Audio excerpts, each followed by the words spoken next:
I want to talk about one more guy before we get into some of the more theoretical conversation. I want to talk about DeAndre Swift, the Thanksgiving game. I decided to be an alpha. I decided to watch the film. I decided to comb through snap by snap, try and figure out how he was deployed, try and draw inferences from those.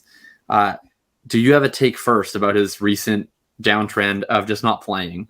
Do we think that he's hurt? Do we think his coaches hate him? Do we think that he sucks at football? Or do we think it's something else entirely? I think it's one of those things where he got hurt. And I thought we were just going to end it. I gave you 4 different options, and I thought you were going to say I think it's one of those things. No, I think it's one of those things. Maybe not. It's one of those things. I think it's one of those things where we have a Jamal Williams going out and playing completely fine. There's no fault you can find in Jamal Williams, in my opinion. He's done everything asked of him.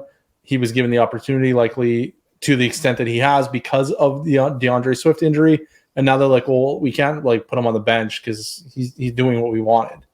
He's earned his role, if you will. And I think Swift is probably still, and maybe not anymore, but he came back probably still injured, like they said as much. And I think from what are we doing with DeAndre Swift right now? I think it's either you hold or you buy. I'm absolutely not selling DeAndre Swift. He's priced around running back 13 or something on Fantasy Calc. He's still scoring at a 13 or 14 point pace. His target share is still number 8 in the NFL among running backs or thereabouts.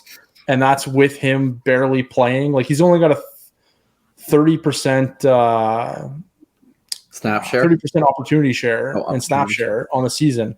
And he's still scoring 13 points per game. The ceiling is there if he ever gets to play again. And he was a second round running back that played well, and he's going to get to play again. There's little doubt in my mind that this is the low point for DeAndre Swift.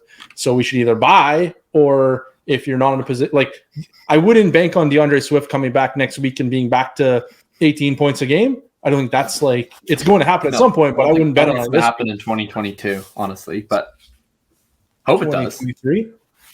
Yeah. Next year. I wouldn't count on it this year. Oh, yeah. Yeah, I wouldn't count on it this year. It could happen this year. Anything is possible, but I'm not being you need to go get DeAndre Swift because the breakout is imminent. That's not the state I'm in. I'm you got to go get DeAndre Swift because the breakout will happen. It's going to happen. We just don't know when. Here's what I read about it. I want to put out a disclaimer. Spoiler alert. Pew, pew. This is entirely baseless. Gut feel, film takes, data-free speculation. Embarrassing. But yeah, I got the privilege of watching the entirety of that Thanksgiving game. And I was mostly really trying to hone in on the Lions running back rotation and what kind of info can we glean beyond just seeing how many snaps he was playing and how many carries he was getting, how many routes he was getting, and when he was playing, third down, second down, goal lines, etc. I really wanted to look in terms of how he's being used in the offense and in the scheme. And what I came away with was very positive, I think, for DeAndre Swift's long-term outlook. In terms of the routes that he was running, almost every route that he was running was either a wheel route, an angle route, a choice route, some kind of running back route in which the running back is usually a first or second read within the scheme of the offense, right? We see all the time, if you're just watching a game, that plenty of running back routes, that was also in air quotes for the audio listeners, are not really routes. A lot of times it's just a running back kind of leaks off to the side, and if nobody's open downfield, then the quarterback checks it to them, right? They're the 4th or 5th read on the play. That was not this, right? Swift was running an actual running back route tree. Then you bring in Justin Jackson, and it was more pass blocking, check releases, outlets, essentially the stuff where the running back is less of a primary focus in terms of the play design. And then in terms of his rushing work, Swift was getting some stuff mostly out of shotgun, mostly tendency breakers, stuff where, defense is expecting pass. You're bringing in personnel that displays that. You're running the ball against favorable looks. You're getting running backs into space. He also gets to play on the 2-point conversion play that they had, which ends up being a run to him to the outside. All this to say, I think that there's generally been 2 narratives, right, about Swift. One is that he's not playing enough because he's not healthy enough. And 2 is that he's not playing enough because the coaching staff has lost trust in him because of his deficiencies as a player. And I have been pretty vocal going back to the summer about some deficiencies that I think Swift has as a player, mostly in relation to his rushing ability. That being said, I really think that this is mostly health related to a point, or at least as it relates to Justin Jackson getting snaps. Like, I think that if Swift were fully healthy, he would be getting all of his own role, plus all the Justin Jackson role, and maybe a little bit of Jamal's stuff. I think that he is not shown to be a reliable enough decision maker and running back in between the tackles, where I do think for probably most of Swift's career, unless he shows stuff that he hasn't to this point, he will either be accompanied with Jamal Williams or a Jamal Williams type who takes 10 to 15 carries between the tackles each game and potentially takes some goal line carries away from DeAndre Swift. I think that's just kind of the deal with Swift. But if you hate a player, you don't go out of your way to play him in situations where he's an intentional read within the offense, where you're taking advantage of his skill set as much as possible. To me, I think his shoulder is in a spot where it needs surgery after the offseason. He's probably putting it at risk by getting it into harm's way and taking further hits on it. And I think they're looking at it and they're like, you know what, we're not going really anywhere this season. This guy is a part of our plans, and we're going to use him when we can, but we're not going to put unnecessary hits on his body when he's not doing things that he can do considerably better than Jamal Williams and Justin Jackson.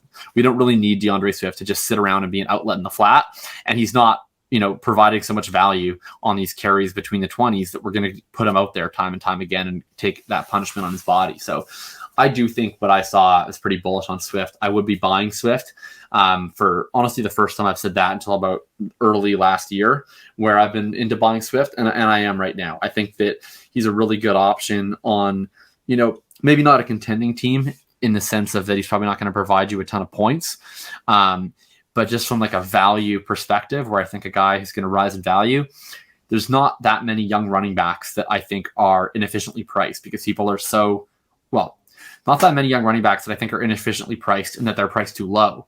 Because people are still thirsty for young running backs, right? Like, you're paying such a premium on guys like Pierce, guys like Stevenson, guys, even guys that are more secure, guys like Etienne and Walker, who we like more. You're paying such a massive premium. I think Swift has an opportunity to be a pretty valuable buy low for you. Not without risk, but I think it's more likely than not that he winds up in a really valuable fantasy role again next year. So just to set the record straight, David Gautieri, one of the patron analysts, had tweeted, I believe it was yesterday, about how Dameon Pierce is valued like the same as DeAndre Swift in Dynasty right now, which is an interesting proposition because despite DeAndre Swift playing like a super part-time role, like almost a backup role, or like usage in terms of opportunity, DeAndre Swift is outscoring Dameon Pierce on a points per game basis.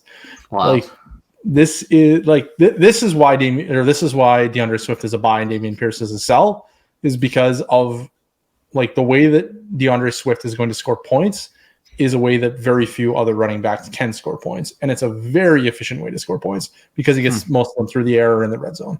So like Dameon Pierce right now is at 12.9 fantasy points. DeAndre Swift is at what was he at? 13.1 or somewhere thereabouts. And Swift is barely playing.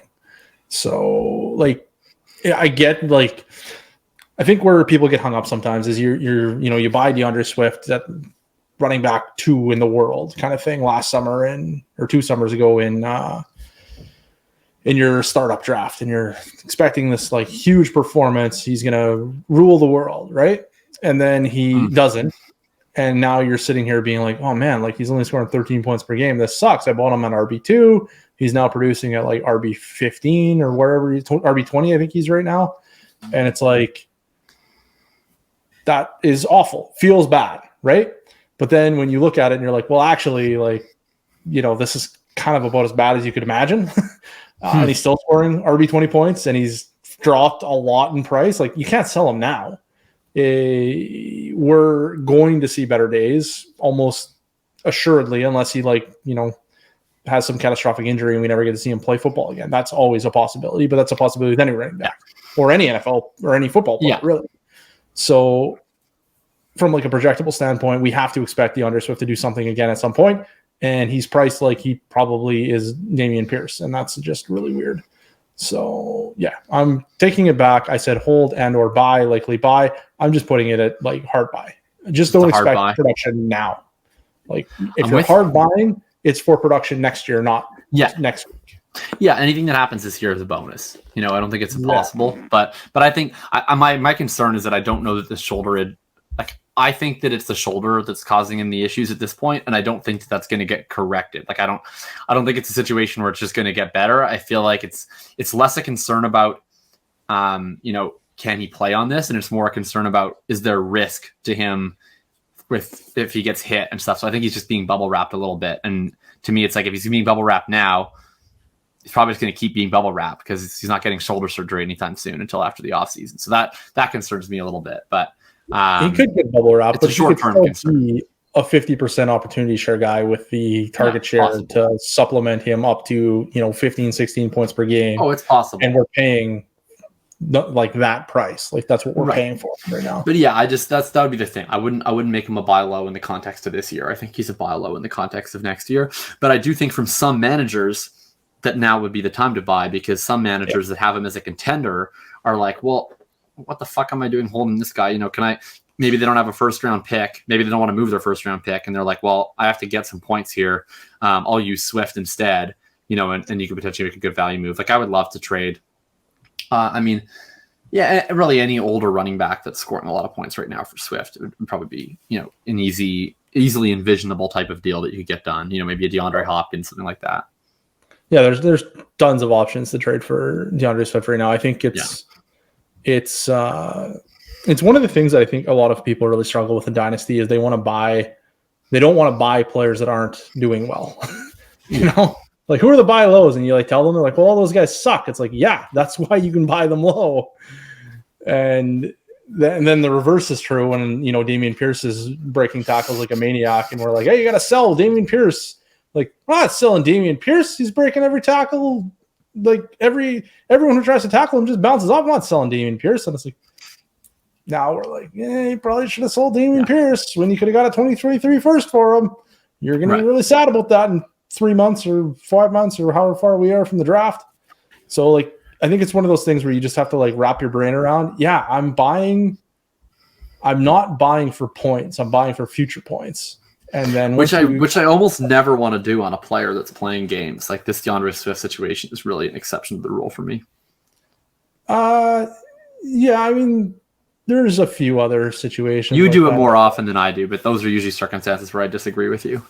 Yeah, all the times that I'm right when I'm like, you just need to buy Christian Kirk because it's going to happen. You need to buy David Njoku because it's going to happen. Those are the times that you need to be buying those players where we have peripherals, we have early career indicators that these players are going to be successful. And you just need to trust the process and go get them when they're cheap. You don't go and buy Christian Kirk for a first round pick last year. That would be foolish.